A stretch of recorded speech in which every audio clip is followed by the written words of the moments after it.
Hey there, it's Melissa Brunetti, and welcome to the Mind Your Own Karma podcast.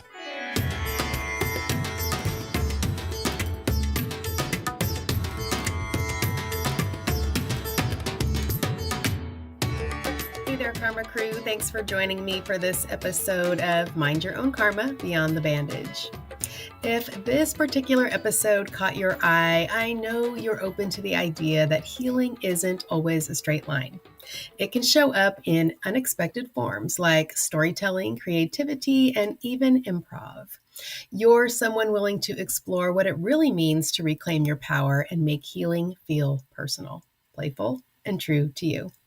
My guest today is Deborah Weed, visionary creator, speaker, and the force behind the Self-Worth Initiative, the QUILLS UP movement, and Paisley the Musical. After her own emotional implosions, Deborah discovered that creativity wasn't just expression, it was survival. Today, she shows others how to use creativity as medicine, as a way back to self-worth, and as a catalyst for transformation. It's time to rip off the bandage and dive in because this episode might just change your life. We're welcoming Deborah Weed to the show today. Hi, Deborah. Hi, Melissa. How are you? I am great. How are you? I love your background. I'm so excited to talk about everything you're doing, and that's the musical that will be coming out hopefully pretty soon. But those costumes are awesome. I love it. Thank you. We want to have a lot of eye candy. Yeah, well, definitely. Those are beautiful. I want to dive into this conversation with a little edge.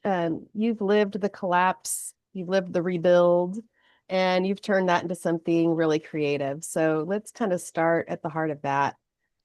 You've said creativity isn't just an outlet, it's a lifeline. Take us back. How did your creativity become the thing that pulled you through your own implosion and burnout and trauma?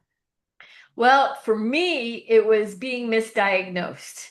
And for 3 years, I was in bed after being the director of development for Citibank 19 branches, and also worked on a $26 million pavilion with Disney and Universal people. And a pavilion is like, it's a small world after all. It's called a ride show. Anyways, so I had been on the top of my game, Melissa, and then in bed for 3 years being misdiagnosed. And I had gone from doctor to doctor. And the first doctor said that they thought it was MS and didn't know what to do. The second doctor said it was Lou Gehrig's and didn't know what to do. And the third doctor said it was all in my head.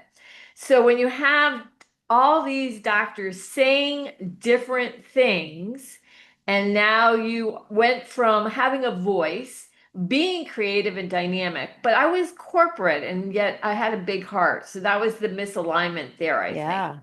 To bed, all you have in a way is creativity as a lifeline, because think about it. Creativity doesn't really come from us. It comes from inspiration. It comes from above. There's something that drops into us and keeps us, literally for me, kept me alive. So those diagnoses are pretty scary. Yes, very. All of them, all three of them. So what brought you out of that? Because I mean, a lot of times I feel like people, when they have, a rock bottom moment, that they lose their creativity, but it kind of sparked yours, it sounds like. In the beginning, no. In the beginning, the pain that I had felt like labor every single day. It was excruciating.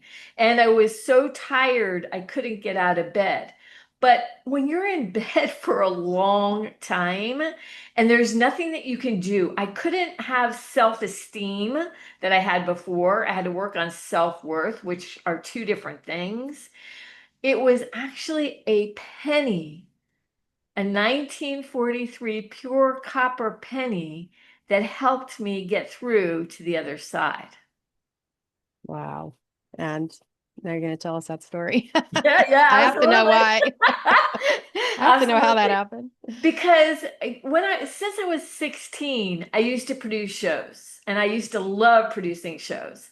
So the creativity and the idea that a 1943 pure copper penny could be worth, at the time, $250,000. And today, if you had one, it would be worth $1 million. So I got to thinking, if a penny, something that's practically worthless, could be valuable, and it was made by mistake, even better. Because back in the day, they used to put steel inserts inside of a penny, inside the copper, but about 15 of them got away. So they were made by mistake. They were a penny that could be worthless. And I started to think to myself, wow, if a penny could be worth that much, how much am I worth? And even Mm, more exciting, let me take that analogy or metaphor and create a book and a musical called The Luckiest Penny. And if I ever get to the other side of this, let me use that creativity to inspire others and get more into the heart space rather than the corporate space that's cerebral. yeah. So do you think that your illness, or I don't know what you would want to call it, was you not living your authentic life? Is that what was going on there? It turned out that what they found finally after 3 years, a brilliant doctor, and they should have found this right away at the very beginning. I had a fibroid tumor the size of a grapefruit. Mm, Behind my uterus, I had been hemorrhaging, and my iron was between a 3 to a 6. So when they finally found it, my doctor said, "You should have been dead a long time ago. I don't even know how you're here." So, was it a misalignment? Maybe my whole life, was if health does come from an emotional component, then yes, I would say that maybe I grew that from the tears and angst of not being in alignment with who I was. Because as a kid, I was told I was too sensitive. And so I mm, tried to get away from that. I tried to right. be bigger and better and like a professional and have it all, but I wasn't really in alignment with my heart, which spoke to me through creativity and through wanting to make a difference. Yeah. Wow. You've said needles won't work, improv will. And that's such a striking statement. Can you unpack that moment for us? Yeah, I've had a couple, I have had some health challenges in my life. And I think that's one of the reasons I'm so motivated in understanding of what I'm doing now. But a second time around, I had, because of this situation, I got a neck injury. So I went to get an MRA, and an MRA is where they, check your blood vessels, and they have to put gadolinium, a heavy metal, into your arm. So the nurse missed my vein and she put it directly in my arm, which is a very highly toxic substance. It's like a heavy metal. It's like putting mercury, mainlining mercury. And that took me down. I was good for 10 years, then I went down again. And this time I went to an acupuncturist. And the acupuncturist was putting the needles in me to try to revive me. And he said to me, "Deborah, this isn't going to work." I'm like, "What do you mean it's not going to work? I'm paying you to put these, needles in, so it will." He said, "You're too creative. This is too static. We need to get your emotions and adrenaline moving." So that's when he suggested improv. That's And so I crazy. had I had produced so many shows, but I had never like acted in one or done that side of it. So here I come, barely able to move, barely able to stand up, and and I'm laughing at myself and all the other people that are doing this improv. And sure enough, it brought me back to life. How long did it take? It took a while. It took, Chuck Norris's wife has gadolinium poisoning. Those Mm, people, there's so many people who never got back up. So it did take quite a while. But the laughter, there was something so alive about that, that if I had stayed once again in bed for another 3 years or gosh knows what happened, I don't know if would have come back like I did, but I did. yeah, that's so crazy that he knew that. Like, how did he know that from just trying to stick needles in you that it wasn't going to work and that this was the path? That's so crazy. I don't know. I mean, to this day, like during the time period, because I know that there's so many people who have long COVID, who are going through things, Yeah. especially women, misdiagnosed, misunderstood. When I look back and I go, gosh, what we talk about karma, what was happening? But on the other hand, now in retrospect, I see why it all mattered. Yeah. Yeah. So you touched a little bit on self-worth and self-esteem.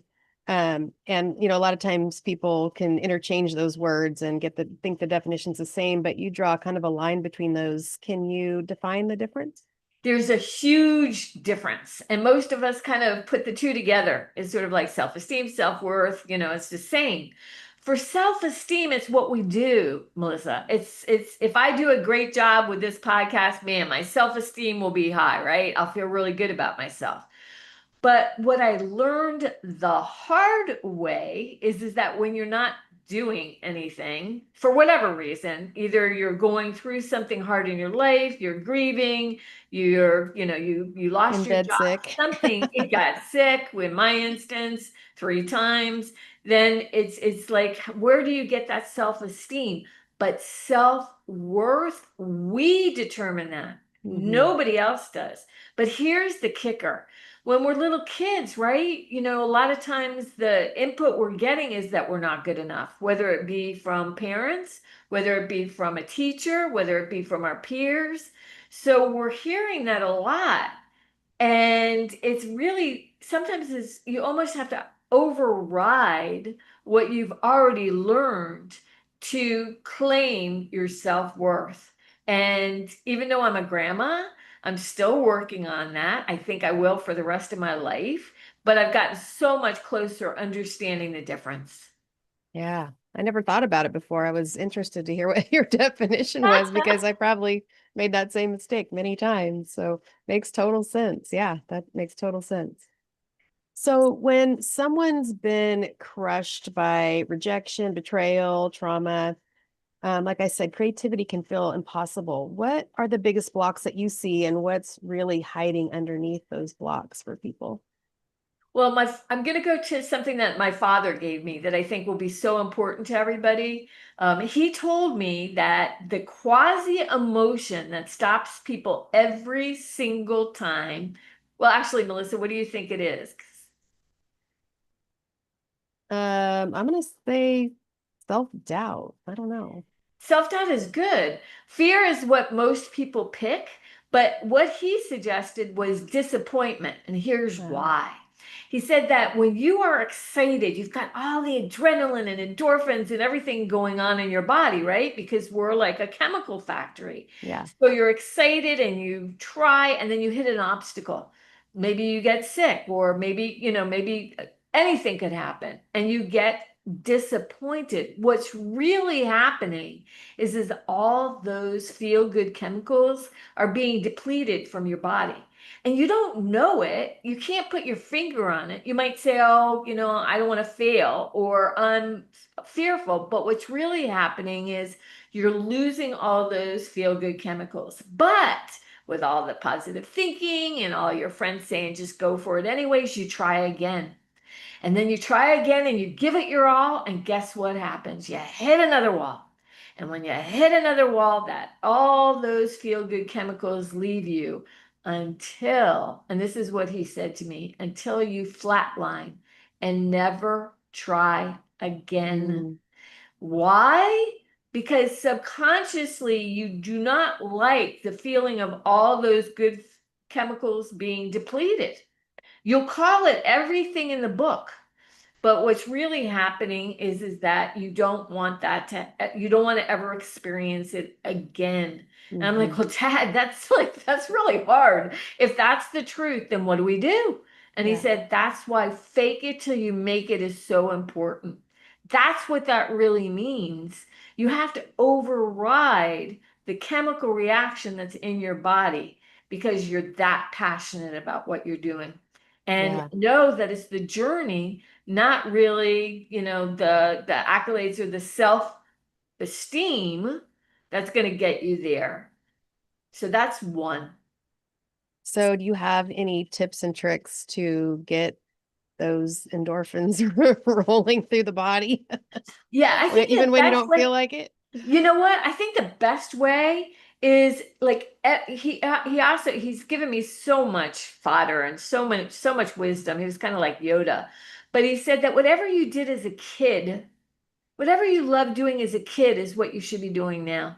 If Mhm. that's the truth, then you'll be in alignment. Yeah. So let's take a couple of instances. Let's say that we've got a woman who's tremendously successful and she's great at self-esteem, but she's not doing what she loves. Then it's going to be really impossible to get into that zone. You Yeah. almost have to be in alignment with who you are. That's the first thing. The second thing is understand profoundly that creativity is coming from inspiration, which is coming from above. Whatever you want to call it, spirit, God, whatever you want to call it. It's not like you wake up and you go, oh my gosh, I'm so creative. It's like a spark. Where was that from? Mhm. Let me write something. Let me draw something. Let me sing something. Let me cook something. It's from something other than us. And when we're open to it and not tied into the disappointment and boulder of being afraid, then we can't express. So for those people who are in that hole, I understand and it hurts. But let me also say this, which is so important. Please hear me. Exclamation part right now.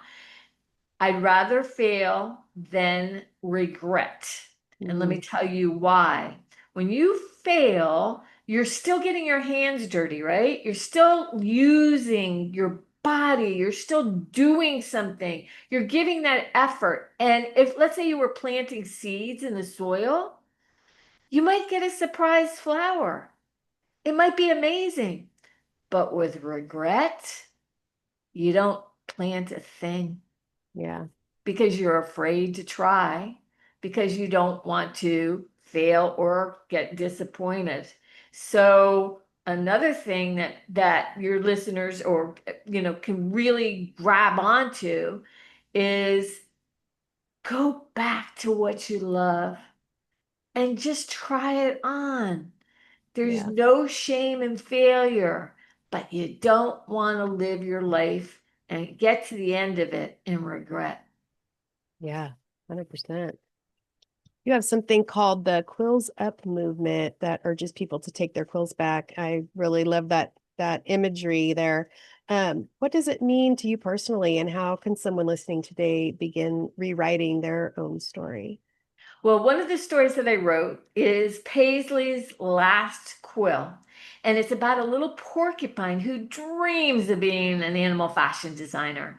But in the animal fashion world, porcupines must use their quills or protection and power and give it to Zavana, who's a couture diva and makes all these beautiful couture designs. So, Quills Up to me means that if you were a porcupine, if we were porcupines, we are supposed to use our quills to protect ourselves, right? Mhm. But we're the ones, nobody can take our power away from us. We're the ones that give our quills away or our power one by one until nothing is left, like the story that I have with Paisley, realizing that, oh my gosh, I've given it away. Now, how do I reclaim it? So, quills up means know your power, don't give it away, and don't think that anybody can take it from you because that's impossible. Yeah. Yeah. I always say we give our power away all over the place, Yep. and then we end up in therapy All the time. because Because, we're and not then living our thinking, authentic lives. right. And thinking that other people took it, that's what's even Yeah. worse. Oh, We yeah. think that everybody took it, and it's one thing that I've learned is that we don't get stuck because of fear. We get stuck because we've given away our power, quill by quill. True. Yeah. So true. So storytelling, whether it's, writing or theater or music, has the power to turn pain into art. In your eyes, how does storytelling actually alchemize trauma into empowerment? We understand stories better than anything else. If I tried to tell you what self-worth means right now, I mean, I did to a certain extent, you kind of get it. But if you go on a journey with a story and there's music involved, subconsciously, think about Wicked. How many times have we sang, Defying Gravity or whatever your favorite musical or songs are? Storytelling evokes emotion. Emotion sinks the message into our hearts rather than just our brains. So Mm, to me, storytelling is crucial to changing lives, opening hearts. And the other thing about storytelling is that a lot of times we don't have our walls up, right? yeah. Our walls are down because we're listening, we're intrigued. It's stimulating all of the emotions, sadness, happiness, joy, and we're going along with it rather than listening to something cerebral and going, I don't get that. Yeah. Yeah. I want to kind of bring this around to something that the listeners can actually do. What's one creatively based exercise that you would recommend someone try this week to spark their self-worth and move from wounded to resilient? Well, this is something that I did, and I would highly suggest it. When I was really down for the count and despondent, tremendously despondent, through that 3 years, one of the things I did is I had a theory. If I could take a hobby or something I loved and tried it on with something I was interested in without anybody knowing what I was doing, that would give me the impetus to get back into that creativity. So for me, I love photography. I mean, I'm an avid photographer. And I was also interested because of where I was in kids who had cancer. Mm, Because, do their families, what happens behind the scenes? Are the families there for them? Are they kind of, scratching their heads going, oh my gosh, this is such a burden? So I decided to start something called Faces of Love. It was an experiment. And I would take children out for the day with my husband, David, and we would photograph their dreams. So, for instance, there was one little girl who had a brain tumor and was told she'd never be able to play the cello. And so we took pictures of her playing the cello with mm, the light streaming in. And when we gave it to her mother, it was as if we had given her $1 million. And this went on and on and on, and it restored me. So, with this in mind, pick something you are passionate about, whether it be cooking, photography, art, singing. It could be anything in the creative realm, and then put it together with something that you're intrigued with or interested in. So let's say that you're a cook and you're like, oh, I'm so despondent, but man, I like making chocolate chip cookies. I love making, it makes it sound silly, but that's what I love doing. Make the chocolate chip cookies and then possibly go out and give it to somebody who's homeless. If you're an artist and you just want to draw and you're like, oh, my drawings, they're just nobody's gonna want them. But you draw and then you give it to somebody who's a foster child. I mean, just combine something you're passionate with something that tugs at your heart. mm, That will move you forward. Because if yeah. you do the creativity without the need, it's kind of like it falls to the wayside where you're like, well, who's going to want it anyways? But if you put the two together, you have just created magic for yourself. Yeah, that's powerful. That's really powerful. So let's talk about Paisley the Musical. Why did you choose theater as the container for this message, and how does the production specifically serve women carrying the weight of rejection, betrayal, and burnout? Everything about that. So when I wrote the children's book, Paisley's Last Quill, it was 5 stars. And I heard from moms that their little girls were like sleeping with the book. They love Paisley so much. And her story about giving her away her quills in the fashion industry. And it's basically to encourage the kids not to give away their power and to believe in themselves, right? Yeah. But then the mothers came to me and they were like, wait a minute, that's What nice. about us? They're not, what about us? What about Yes. And I had, ever since I was 16, Melissa, I had, created musicals and productions. My mom had one of the first talent agencies or event agencies in Miami. So it was just like a natural thing for me. I always wanted to create a musical to the scale of Wicked or The Mhm. Lion King. Yeah. But to do that, you need 14 to 40 million dollars, which I do not have. So, although I have created so many productions in my life that have made, touched thousands of lives, this last incarnation after COVID, there were a lot of things that happened again with my health and with my husband's health that made me say, you know what? After a certain point, when you've hit so many walls, it's like, why not go for your big over the top dream no matter what? And that's what I've set out to do.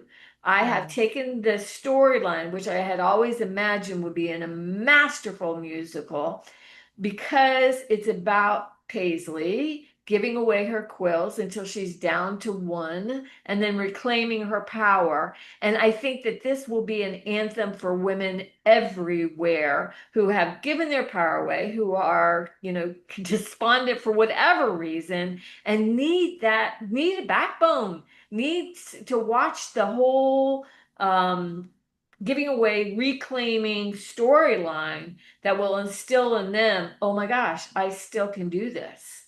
And as a grandmother myself, and not doing this with the 14 to 40 million dollar budget, I hope to encourage women everywhere to get back into what they love to do. Yeah. So important, teaching that younger generation some of this stuff because as kids, we feel like we really don't have control over a heck of a lot, you know.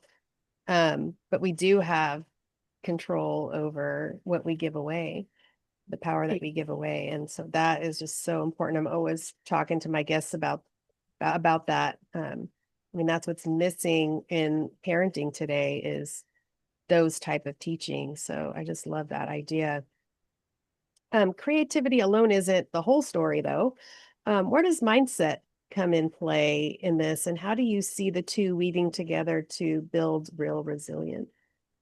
Well, I might shock you a little bit, but I don't know how. I mean, I had a real hard time with positive thinking for a long time. Another father instance. Just hang with me because we're gonna get somewhere with this. I came home after marriage not working out, pretty despondent, very despondent, young son in tow.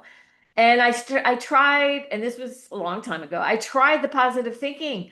I was like going to the mirror, doing what everybody said to do, saying, "Oh, Deborah, you are so beautiful. You're fabulous. You are amazing." And then the voice in my head was saying, "You are such a liar. Why are you even saying this?" And I'd look at these hollow eyes, dull hair, thinking I was lying to myself. Go to my dad and it's like, what do I do with this? And he's like, okay, do you understand that thinking can sometimes be static? He said, I have a challenge for you. I'm like, okay, dad, here we go. What you got? He said, the first week I want you to do the positive thinking all that you can. And the second week I want you to go out and I want you to get your hair done and I want you to buy a beautiful dress. So I did as he said. First week, tried that positive thinking with all my heart. And then the second week, went out and I bought the dress. I got my hair done. And when I got my hair done and bought the dress, I was like, wait a minute, I'm believing it a little bit. And what I learned is essential. Positive doing Mm, is the key. yeah, yeah. That's that's big. That's big.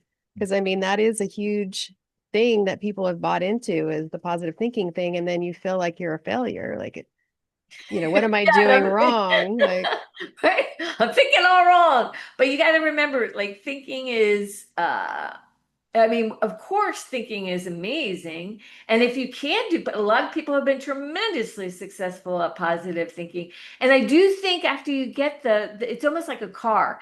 After you get the car running, yeah, Then And it's, positive yeah, then thinking it's is easier. Yeah. believable. Now Yeah. you believe it. That's Right. the difference. Yeah. It's when you don't believe it and you're trying to override your belief that it doesn't work. Yeah. Well, healing isn't a linear process, unfortunately. How can creativity act as an anchor for people when the road feels messy or when old wounds resurface? Because I want you to picture this. I want you to picture that all of us have this big, gigantic boulder in our bodies. Huge. It's our past, it's our hurts, it's things that have happened, right? And it feels very, very heavy. Creativity, if it comes from above, it's like water. It's Mm, like water. It's like a waterfall. It washes away some of that boulder.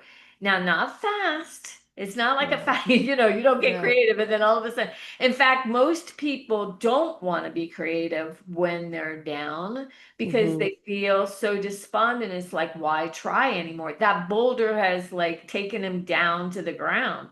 And I get it on Yeah. a very profound level. But I'm here to tell you that when you use the creativity little by little, it's going to wash away that boulder until you're all sparkly inside, almost like Tinkerbell with the little things going on. And it's sort of like somebody clapped to bring you back to life. And guess what it was? Creativity. The Yeah. alignment with spirit, the alignment with why you were born to be here and what you're Yeah. going to do with it. Yeah. Even if you just feel like taking a black crayon and scribbling on a piece of paper, I mean, you know, taking a piece of clay and punching it, I mean, that's just ways of working with where you're at, There's a but lot of still, artwork that's worth millions and millions of dollars because the artist was in angst and created from angst and put it yeah, down. yeah, We can relate to strong emotions, and that's very healthy. yeah, yeah, definitely start where you're at. For some listening who might feel blocked, and they might say, I'm not artistic or trauma stole my creative spark, like we were talking about earlier. What's your advice for finding their way back to that inner voice? Once again, I think that we say we're not creative because we keep on looking to other people Hmm. to determine what we're worth. So let's talk Yeah. about self-worth again. Look at Picasso. Now imagine we're going to a children's cafeteria. Here we go. And we look at all these kids that have done this stuff, and then we see a line drawing over there, and it's Picasso's. And we're like, oh yeah, yeah, that's nice. I wonder if Johnny, how much time it took him to do that little line drawing. But Picasso said that he was worth a lot of money. Where did that come from? It Yeah. came from him. You could draw anything, and if it's from your heart, and if you believe in yourself, and if you have self-worth, you get to call the shots of what that's worth and why. I think we put it down because maybe an art teacher told us, please stop making the sky pink. Or somebody said, you can't sing, it hurts my ears. But if you love it, there's a reason. Try it again. Give it a chance, because how dull would it be if nobody was creative? Can you imagine walking through life if nobody was creative? Yeah. Boring. It would be, Boring. and people are creative in different ways. I have, I have recently, I found somebody who is cleaning my home. She loves to clean. Where do you find people that Yeah. she loves to clean? Alexa, this Wow. is for you. I mean, it's like, oh my gosh, this is creative for her. And, I can see the joy. So who's to say what somebody loves? Yeah. We go to this pizza place in San Francisco, and this guy is making pizzas and he's just smiling the entire time. And we like to sit at the bar right where he's at so we could watch him and talk to him and everything. And I mean, he just lights up. He's just got this little smile on his face the entire time. It's just so cute. And he's pizzas are really good too. Yeah, and look at him making pizza crusts, and look at an influencer who has 1 million followers but wants to commit or does. Why? Yeah. Why? Yeah. Because sometimes the influencer or the other people are looking for the accolades from others, but the pizza guy is like, ooh, I love this. Right. He does love it. He does love it. In fact, when he's not there, we just feel like turning around and going somewhere else. The pizza doesn't taste the same. We've had it from other people that make it. It just doesn't taste the same. It's It's the called same love. dough. It's Yeah, called it's the love. same dough. Like he doesn't make the dough. It's like it's crazy. It really is crazy.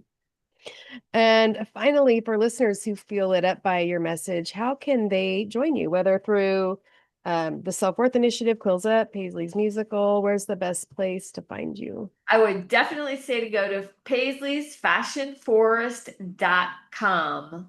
And on there, you'll find that I'm looking for singers and dancers and investors and producers and talent and artists. And, if you want to be part of this vehicle that's starting to take off, please, DM me, get in contact. And on IG, on Instagram, it would be Deborah.Weed. And you can follow me there too. And I really like to get to know people. And yeah, let's see. It's kind of like such an adventure. Will she make Yeah. it to Broadway? I don't know. Well, I have to say, your energy is very infectious and wonderful. I love it. So if Thank you. you are interested, Deborah's links are in the show notes and go find her. If you're an artist or a singer or just want to help her out with this musical, all the links are there. Deborah, these are the kinds of conversations I just love to have. And it just reminds me that healing isn't always found in the traditional, places. It can be in something that we can't even imagine. So thank you so much for coming on today and sharing your passion and your joy with us. And I'm so appreciative, and bless you for all the good works you do in the world. Big thanks to Deborah Weed for joining us today and sharing how creativity can become a lifeline for healing. I hope her story sparked something in you, maybe a reminder that you already hold the pen to rewrite your own story. All of Deborah's links are in the show notes. If you or someone you know has a healing modality that belongs on this podcast, send me an email at mindyourownkarma@gmail.com. Let's get you on the podcast. Thanks for listening today, Karma Crew. And as always, take what you need and leave what you don't. And always remember to mind your own karma. I'll see you next time.